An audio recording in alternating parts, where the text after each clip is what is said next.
Shayx Ibn Usaymin rahimahulloh, Alloh taolo u kishini rahmatiga burkasin, Talib ilmning bezagi kitobida do'stlarni quyidagi 3 qismga bo'ladi. Birinchi toifa do'stlar manfaatparast do'stlardir. Ya'ni sizni molingiz uchun, mansabda o'tirganingiz uchun, oddiy va sodda qilib aytganda, qilichingiz kesib turgani uchun siz bilan do'stlashadi. Va sizni davringiz o'tishi bilan ular sizdan ba'zi bir mayda-chuyda bahonalar bilan uzoqlashib ketadi. Ikkinchi toifa do'stlar esa zavq va lazzat do'stlari. Ya'ni bular faqat siz bilan o'yin-kulgu davralarida, har xil maishat joylarida, choyxonalar, oshlashlar, PUBG o'yinlari, kontur, bilyard, mana shunga o'xshash barcha lazzat beruvchi lag'u va ma'siyat ishlar ustida sizga do'st.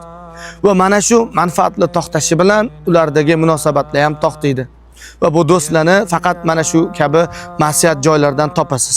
Uchinchi toifa do'stlar esa Alloh rahim qilgan do'stlar.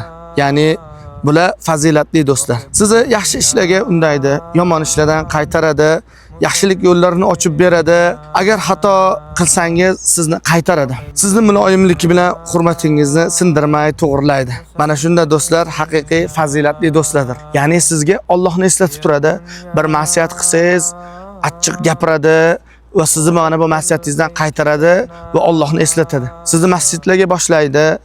Ramazon ro'zasi, nafil ro'zalar va mana shu kabi barcha amal solihlarga chaqirib turadi. Va bu sizni bir ma'siyat joyiga borishligingizdan yoki lag'u ishlar bilan mashg'ul bo'lishligingizdan yuragi siqiladigan, siz haqqingizni o'ylaydigan va sizni mana shu botqoqlikdan olib chiqib ketishlikka Allohdan yordam va madad so'rab harakat qiladigan do'st mana shu fazilatli do'stdir. Alloh taolo bunaqa do'stlarning sonini ko'paytirsin, soxta do'stlarni hayotlarimizdan chiqarib tashlasin va mana shunaqa Allohning yo'lida, Allohning roziligi uchun, Allohning yuzi uchun va ertaga qiyomatda ham mana shunaqa yaxshi amallari uchun jannatda do'sti bilan birga bo'ladigan musulmonlardan qilishligini Alloh azza va jalladan so'rab qolamiz.